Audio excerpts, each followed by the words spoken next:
Demeurer dans la vie des enfants de Dieu, comme dit mon petit tout à l'heure la lecture de Apocalypse 16, 13 à 16, préparation à l'Armageddon. Préparation à l'Armageddon, c'est le jour où le Seigneur viendra. Et ces jours-là, pour ces jours-là, il y a un préparatif à faire dans le monde spirituel. Je suis en train de dire dans le monde spirituel, c'est-à-dire dans le monde spirituel de notre côté qui acceptons Christ, et dans le monde spirituel, c'est les démons sont en train de se préparer. C'est ça la lecture. Que les démons se lèvent. Si vous voyez dans cette lecture, on a étalé une trilogie du malin, du Satan, qui se lève à travers la bête, à travers les faux prophètes, pour envenimer la vie des enfants de Dieu, parce qu'ils sont en train de se préparer pour le seul jour, le jour de l'Armageddon. Dans le livre de Matthieu 4, Matthieu 4, 12 à 17, il est écrit, Matthieu 4, 12 à 17, que les ténèbres ne subsisteront pas toujours sur la terre, malgré les afflictions. Tu ne l'as pas trouvé? Oui, 12 à 17. Jésus, ayant appris que Jean avait été livré, se retira dans la Galilée. Il quitta Nazareth et vint demeurer à Capernaum, situé près de la mer dans le territoire de Zabulon et de Nephtali, afin que s'accomplisse ce qui avait été annoncé par Ésaïe le prophète. Le peuple de Zabulon et de Nephtali, de la contrée voisine de la mer, du pays au-delà du Jourdain et de la Galilée des païens. Ce peuple assis dans les ténèbres a vu une grande lumière, et sur ceux qui étaient assis dans la région et l'ombre de la mort, la lumière s'est levée. Dès lors, Jésus commença à prêcher et a dit, « Repentez-vous, car le royaume des cieux est proche. » Amen. Voici, au temps de Jésus, nous sommes dans le temps de Jésus, mais au temps de sa venue, de sa première venue, à peine sorti de son baptême, on vient lui dire que Jean-Baptiste a été pris, il est même décapité. Jésus sorti de Nazareth et il s'avança vers la Galilée des nations, vers le peuple de Nephtali, toute cette Galilée où Jésus guérissait les gens. Il dit, ce peuple qui demeurait dans l'ombre des ténèbres, dans l'ombre de la mort, ce peuple aujourd'hui va voir une lumière. Pourquoi ce peuple? Pourquoi Jésus s'avança par là-bas? Dans le livre d'Ésaïe 9, si vous commencez même dans 8, vous verrez que Ésaïe, un jour, ce peuple des Zabulon, donc par le Jésus, était assujetti, Zabulon et Nephtali étaient assujettis par le royaume d'Assyrie. Et ce peuple souffrait. Et pendant qu'il souffrait, Ésaïe va annoncer l'arrivée du Messie, des rois qui va naître. Un fils nous est né, nous a été donné. Mais avant d'arriver à cela, Ésaïe a dit les mêmes paroles qu'il vient de lire tout à l'heure. D'abord dans le 8, il a dit, moi et mes enfants, nous nous positionnons pour le Seigneur. Parce que si nous ne sommes pas positionnés, les peuples d'alentour, ceux qui ne connaissent pas le Seigneur dans ses afflictions, oh mais c'est des mots, il faut me lire le dernier paragraphe d'Ésaïe 8, avant d'entamer les 9. Il a dit des mots très forts. Ésaïe 9, nous sommes donc dans Ésaïe 9. À partir du verset 22. Nous sommes donc dans Ésaïe 9.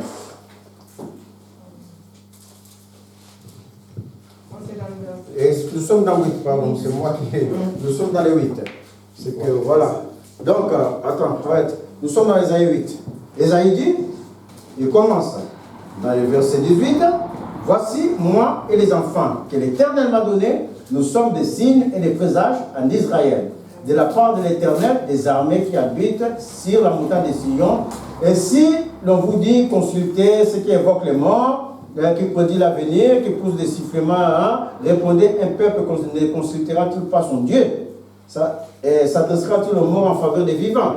Là, Esaïe se positionne. Mais là où il voulait en venir, il dit, si à la loi et au témoignage, si l'on ne parle pas ainsi, si nous ne nous positionnons pas par rapport à la souffrance qui est dans ce monde, par rapport à la désolation qui est dans le monde, parce que ne croyez pas que parce que vous allez au travail, parce que vous mangez, que tout autour de vous, c'est bien. Et même dans la maison de Dieu, et ceux qui sont au Seigneur, il y a la souffrance. Tu vas voir, le chrétien, il est dans la maison de Dieu, tu le vois comme ça, il est souriant, parce que le Seigneur lui donne tout le temps la joie. Mais en réalité, c'est qu'il souffre dans son cœur, il laisse passer entre lui et son Dieu. Amen. Donc, Esaïe dit, ceux qui sont réellement au Seigneur, qui ne fléchissent pas genoux, quand ils voient toutes ces choses, à cause de toutes ces choses, il faut te positionner. Parce que sinon, il n'y aura point d'aurore pour leur peuple. Il sera errant dans les pays, accablé et affamé. Et quand il aura faim, il s'irritera, maudira son roi et son Dieu, et tournera les yeux en haut, puis il regardera vers la terre, et voici, il n'y aura que détresse, obscurité et de sombres angoisses. Il sera repoussé dans d'épaisses ténèbres.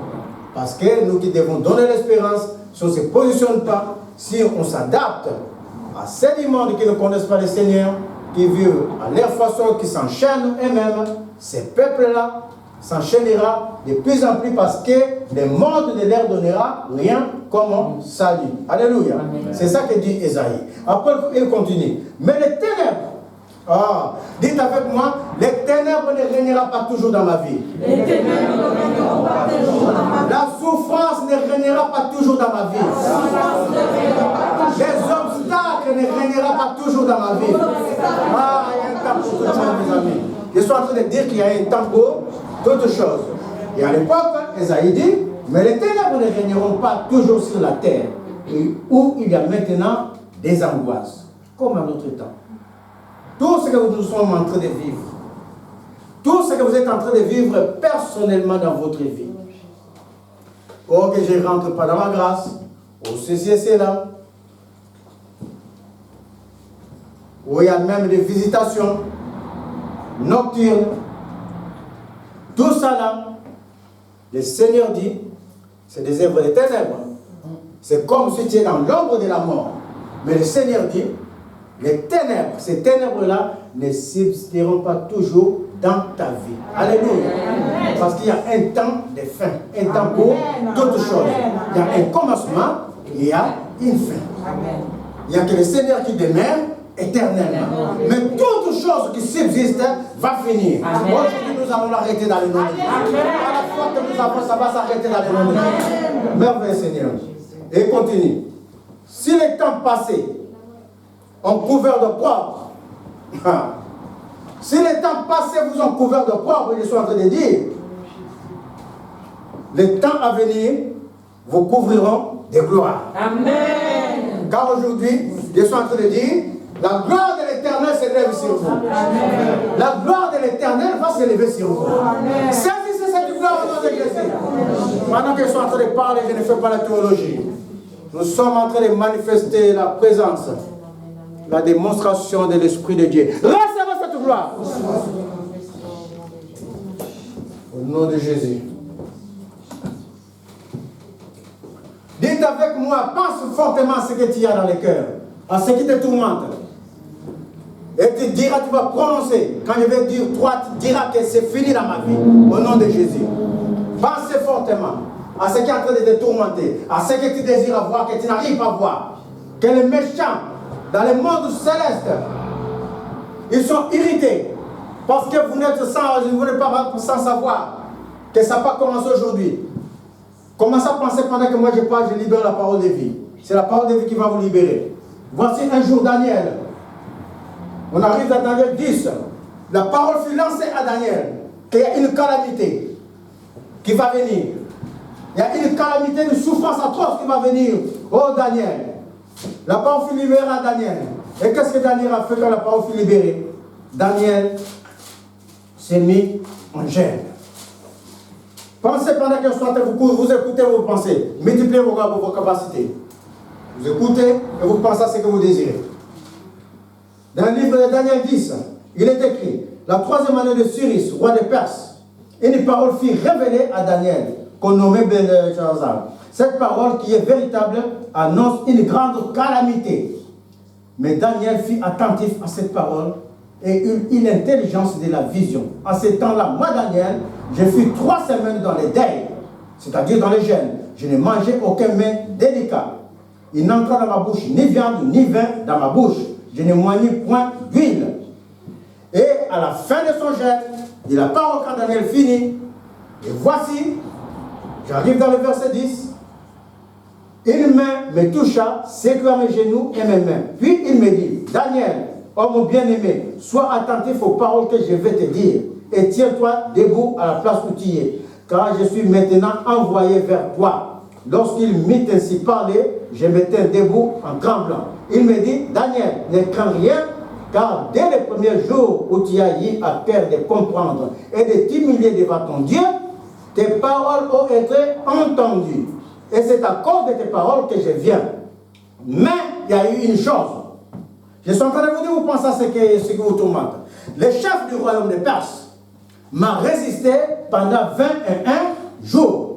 Ce chef du royaume de Perse représente Satan. Mais voici, parce que c'était un combat spirituel. Ce n'était pas un homme réel. Pendant que Daniel est en train d'intercéder pour comprendre quelle calamité qui est annoncée, comment sortir de cette calamité, voici que le Seigneur entendit les plaintes de son serviteur qui est en prière, qui est en jeûne. Et le Seigneur va envoyer un ange, l'homme dit Gabriel, l'ange Gabriel, pour secourir Daniel. Mais pendant que l'ange, au lieu de venir, oh merveilleux Seigneur, c'est pour ça que les jeunes sont vraiment, la source des jeunes, c'est le Seigneur. Parce que pendant que le Seigneur a envoyé Gabriel a eu une résistance de 21 jours. D'où les jeunes des derniers qui étaient à 21 jours n'étaient pas des derniers, c'était institué par le Seigneur. Alléluia. Il m'a résisté, ce chef de Perse, pendant 21 jours. Mais voici Michael, l'ange Michael. L'ange Michael, je suis en train de dire. Michael, c'est un ange. Ce n'est pas Jésus. Il y en a qui confondent, qui croient que Michael, c'est Jésus. Michael, c'est un ange. C'est un archange. Comme l'archange Gabriel. Chef de l'armée. Céleste. Et Michael, mais voici Michael, l'un des principaux chefs, est venu à mon secours. Et je suis demeuré là auprès du roi des Perses. Je viens maintenant pour te faire connaître ce qui doit arriver à ton peuple dans la suite des temps, car la vision concerne encore ces temps-là. Pas ces temps-ci, ces temps-là où nous sommes.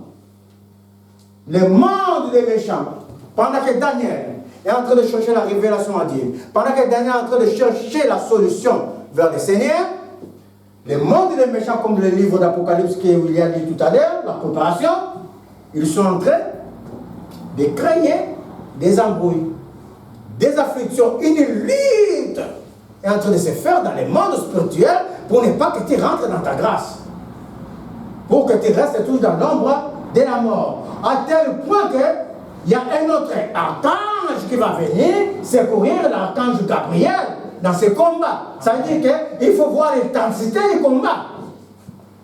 Est-ce que vous comprenez? La lutte était intense, de telle sorte que Gabriel, à seul, ne pouvait pas.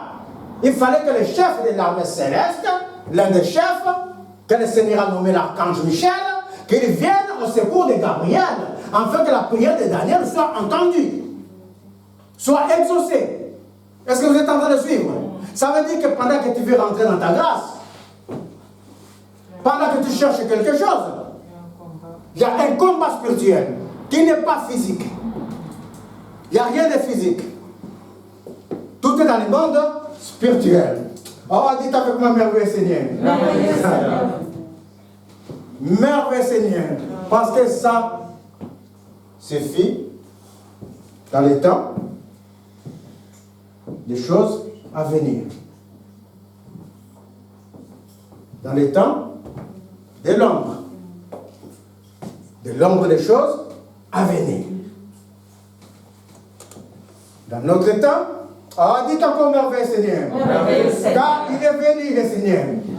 Il est venu pour te dire, je tiens le clé de la mort et du séjour des morts. Et je suis vivant. Amen. Si tu étais dans l'ombre de la mort, aujourd'hui je vais libérer 3 paroles dans vos vies.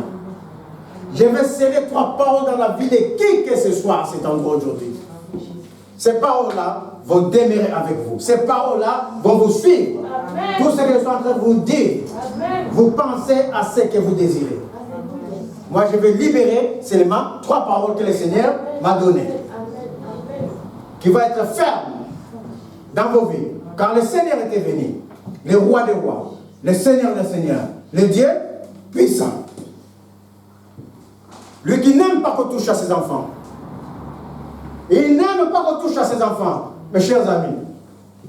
Si tu touches à ses enfants, tu as un problème. C'est ça Jésus. C'est ça le Seigneur. Moi, si tu touches à mes enfants là, tu as un problème avec moi. Et si tu touches à mes enfants spirituels, tu as aussi un problème avec moi. Comme ce qui s'est passé il y a des semaines. Quelqu'un voulait toucher à 2 de mes enfants, je l'ai mis à sa place. Même s'il n'est pas avec nous, mais il sait qu'à cet endroit, il y a un ordre. C'est ça l'ordre du Seigneur. On ne touche pas aux enfants de Dieu. Alléluia. Amen. Parce que notre Seigneur s'est positionné. Amen. Le Seigneur m'a dit de libérer 3 paroles dans vos vies. On va les lire. Mais moi, je vais les lire. Vous pensez seulement à ce que vous avez à penser. Je vais libérer la première parole dans le livre des Hébreux. Avant toute chose, sachez que Ésaïe 60, verset 1 à 3, dit que même s'il y a des afflictions sur toi, le Seigneur, l'Éternel, s'élève. Sur toi, la gloire de l'Éternel s'élève. Amen. Dites avec moi que sur moi, la gloire de l'Éternel s'élève.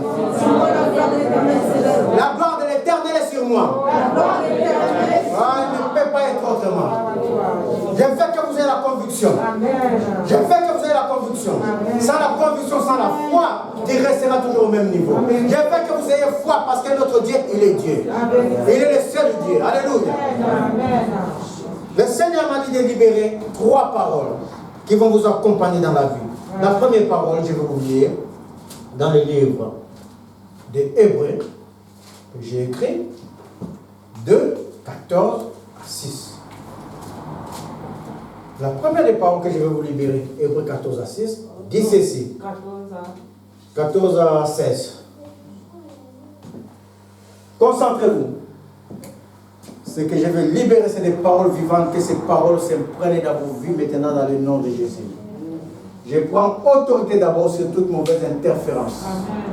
Toute mauvaise interférence qui fait que les paroles ne restent pas dans votre corps, ne restent pas dans votre vie. Je lis ces interférences à qui je mets dans le monde des ténèbres aujourd'hui dans le nom de Jésus. Je suis en train de dire aucune force, aucune puissance ne peut venir vous arracher de la main de Jésus. Amen. La première des paroles est écrite. Et si donc, puisque les enfants participent au sang et à la chair, il lui a également participé lui-même, afin que par la mort, il y rende impuissant celui qui avait la puissance de la mort, c'est-à-dire les diables. Ainsi, il délivre tous ceux qui, par crainte de la mort, étaient toute leur vie retenue dans la servitude. Car assurément, ce n'est pas à des anges qu'il vient en aide, mais c'est à la postérité d'Abraham.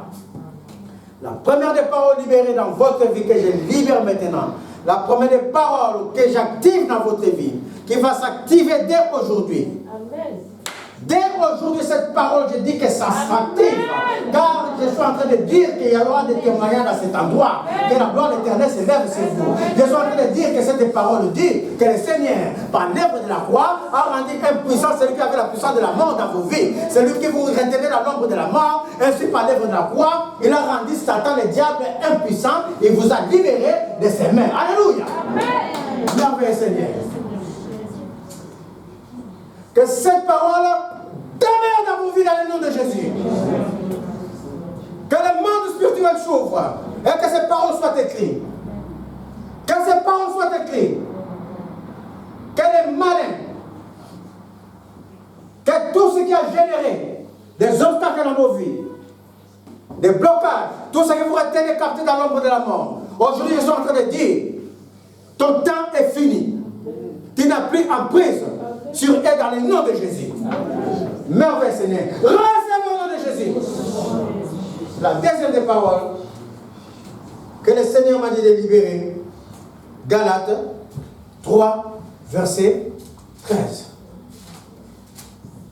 Il est écrit, vous pensez seulement et recevez.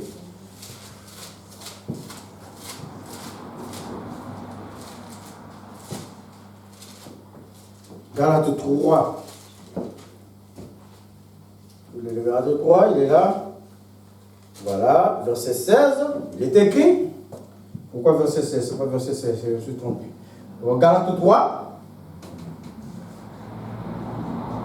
Ah oui, à partir du verset 13 à 16.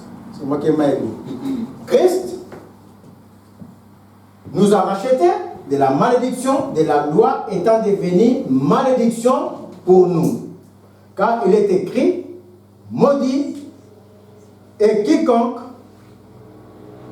qui est pendu au bois, afin que la bénédiction d'Abraham et pour les païens son accomplissement en Jésus-Christ et que nous recevions par la foi l'Esprit qui avait été promis.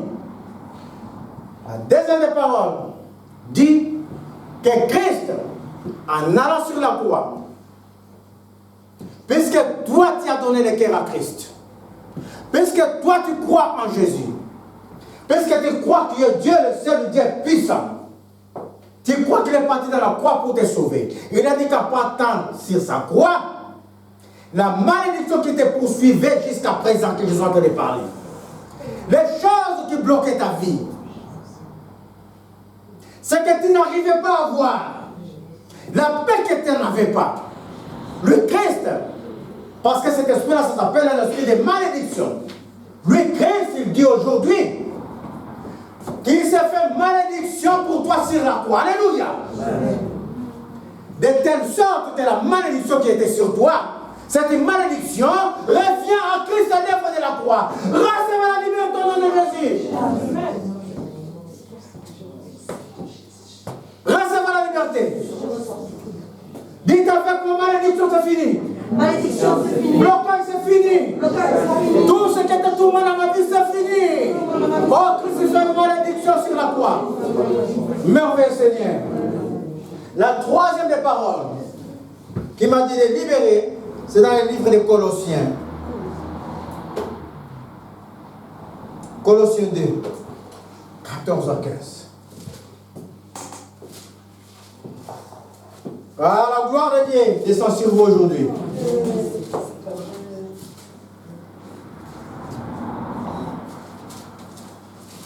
Colossiens 2, 14 à 15, qui dit ceci. Christ, en allant sur sa croix, il a effacé l'acte dont les ordonnances nous condamnaient et qui subsistait contre nous. Et il l'a éliminé en le clouant à la croix.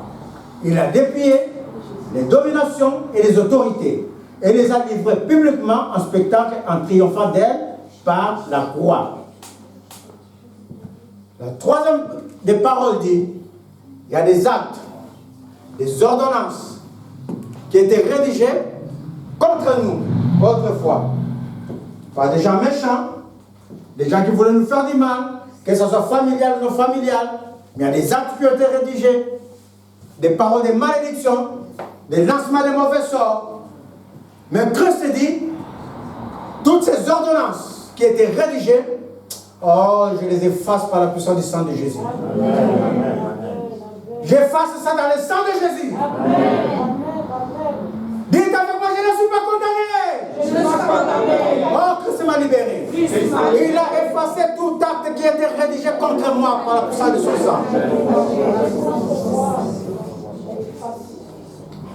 Recevez ces trois paroles. Je les scelle depuis le monde spirituel. Je descends la manifestation du monde spirituel dans vos vies. Recevez ça dans vos vies au nom de Jésus. Que la gloire de Dieu, que la gloire de Dieu s'élève sur vous. Recevez sa gloire, recevez-les, recevez la gloire de Dieu, recevez au nom de Jésus. Merveilleux Seigneur. Christ m'a dit de vous dire une chose. Ce n'est pas fini. Oh, merveilleux Seigneur, j'aime Jésus. Merci. Même quand tu es distrait.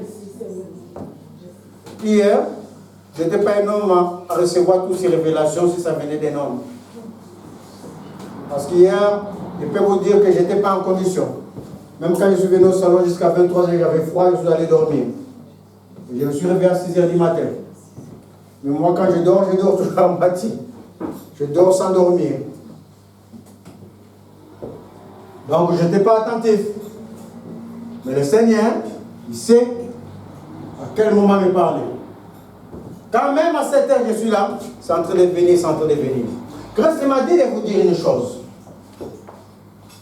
Voici Daniel, on a vu tout à l'heure.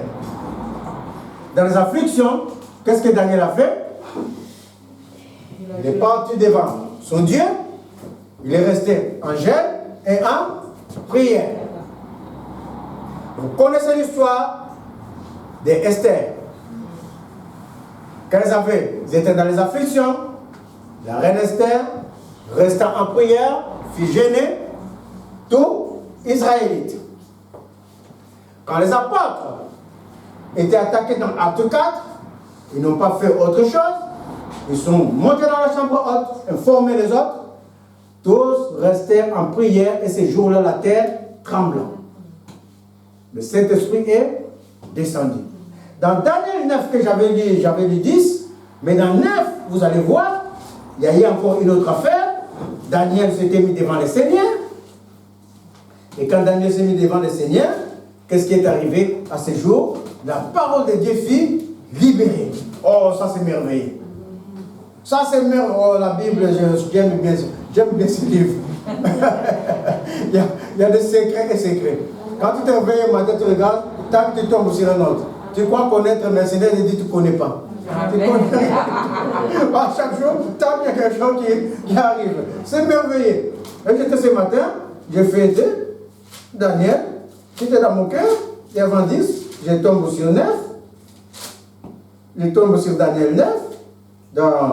Donc là, je suis à 9. Nous avons écouté la voix. Et c'était où? Voilà. Dans Daniel 9, Daniel a eu toutes les tribulations. Lui, c'était un homme qui gênait beaucoup. Quand il gênait, je parlais encore, je priais. Je confessais mon péché et le péché de mon peuple d'Israël. Et je présentais mes cibles. Ah ouais, je sais pourquoi je dis ça. Très important pour nous. Cette prière de Daniel 9, voici que ces peuples qui étaient assujettis, toujours Zabulon, Nephtali, le peuple royal de Juda, ils avaient eu une promesse de libération après 70 ans. Et cette parole, pendant que Daniel priait, lui fit révéler, Daniel, dans votre souffrance, vous allez être libéré, bientôt c'est le temps, 70 ans. Alors Daniel va se mettre devant le Seigneur pour remercier le Seigneur et pour dire que le Seigneur, on a été péché, on n'a pas respecté tes lois. Et pendant que Daniel priait, encore, il s'est confessé le péché, son péché du peuple, par des supplications. Et j'ai présenté mes supplications à l'Éternel, mon Dieu, en faveur de la sainte montagne de mon Dieu. J'ai parlé encore dans ma prière quand l'homme Gabriel, que j'avais vu précédemment dans une vision, s'approcha de moi d'un vol rapide au moment de l'offrande du soir. Et il m'instruisit et s'entretint avec moi. Il me dit, Daniel, je suis venu maintenant pour ouvrir ton intelligence. Lorsque tu as commencé à prier, la parole est sortie. C'est sorti tout de la bouche de l'Éternel. Et je viens pour te l'annoncer. Quand tu es un bien-aimé, sois attentif à la parole et comprends la vision. Amen. Quand je suis tombé de la main du Seigneur, tu es merveilleux. Quand tu es en train de prier, je dis toujours que moi, avant que la parole fasse écho, rentre dans les oreilles du Seigneur, ça veut dire que cette parole a fini d'être exaucée déjà. On dit dans l'année, pendant que tu es en train de prier, pendant que tu jeûnes, pendant que tu es en prière, le Seigneur, dès les premiers jours, il connaît même tes intentions, il attend seulement que tu fasses les mouvements. Le Seigneur va libérer la parole. Amen. Le Seigneur va libérer la parole. D'où les 3 choses qu'on a apprises tout à l'heure, que j'ai libérées dans vos vies. Vous marcherez selon ça, tout en sachant que le Seigneur libère sa parole dans ce que toi tu as demandé. Et la parole que le Seigneur a libérée, mes chers amis, avant que cela revienne en écho dans les oreilles du Seigneur, ça veut dire que j'ai libéré la parole, avant que moi-même, Pierre, j'entende cette parole, touche les murs partout. Et la parole de Dieu va toucher l'obstacle. Avant que ça arrive aux oreilles de Dieu, cette parole a fini d'être accomplie. Alléluia. Amen. Merveille, Seigneur. Le Seigneur a dit de demeurer en jeûne et prière. En jeûne et prière. Dans la supplication comme Daniel. C'est dans la supplication que les paroles de Dieu furent libérées pour revenir à Daniel dans sa vie. C'est dans la supplication, jeûne et prière que Esther, genou par terre, gagna les combats pour libérer tout un peuple. C'est dans la prière que les apôtres, qui étaient malmenés, qui avaient peur, du dehors, des Sanhédrins, mais quand ils furent restés dans la prière, la terre trembla, et quand ils sortirent de là, ils annoncèrent la parole à vive voix, sans peur. Le Seigneur est en train d'exhorter, il y aura, comme on disait tout à l'heure dans la modération, une église doit être une église qui prie. On va instaurer plutôt des prières et des jeûnes collectifs. Ça sera toujours en fin de semaine. Parce que quand vous allez travailler vendredi chez vous, samedi, on va couper ici, à la congrégation. C'est collectif. Pour prier chaque sujet à chaque sujet, selon les 3 paroles qui sont libérées. Sujet par sujet.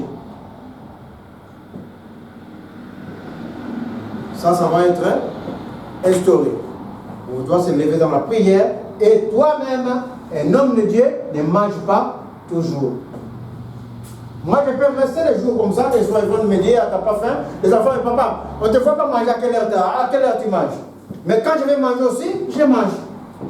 Quand je vais manger ma semoule, je mange. Un homme de Dieu ne mange pas toujours. Tu peux manger dans la semaine, mais tu as au moins un jour réservé pour le Seigneur. Un jour de supplication. Il faut avoir un jour de supplication pour le Seigneur. Pour supplier. Daniel a supplié. Daniel connaissait la main de Dieu. Connaissait la puissance de Dieu. Il les a libérés de la fosse, quoi là? Ça s'appelait quoi? La fosse ardente ou quoi là? La fosse au lion et puis les fées. Voilà. Donc il connaissait la main de Dieu. Il savait que Dieu agit. Mais malgré qu'il savait que Dieu agit, Daniel restait dans la supplication. Amen. Vous, à votre époque, vous n'avez qu'une seule parole. Oh, Jésus m'a tout donné. Pourquoi encore je vais... Il faut être dans la supplication. Est-ce que vous êtes en train de suivre? Dans la supplication. Jésus a tout donné. Mais si tu n'es pas dans la supplication, si tu n'es pas dans l'humilité, si c'est toi qui es dans la débandade, qui fait n'importe quoi dehors là, ne crois pas que le Seigneur sera avec toi. On doit rester dans la supplication et l'humilité. Que la paix de Dieu vous soit donnée. Amen. Merveilleux Seigneur. Gloire à Dieu. Avant de chanter ou de commencer à faire autre chose, il y a les annonces. Il y a les annonces de la chorale et puis les annonces chorale et puis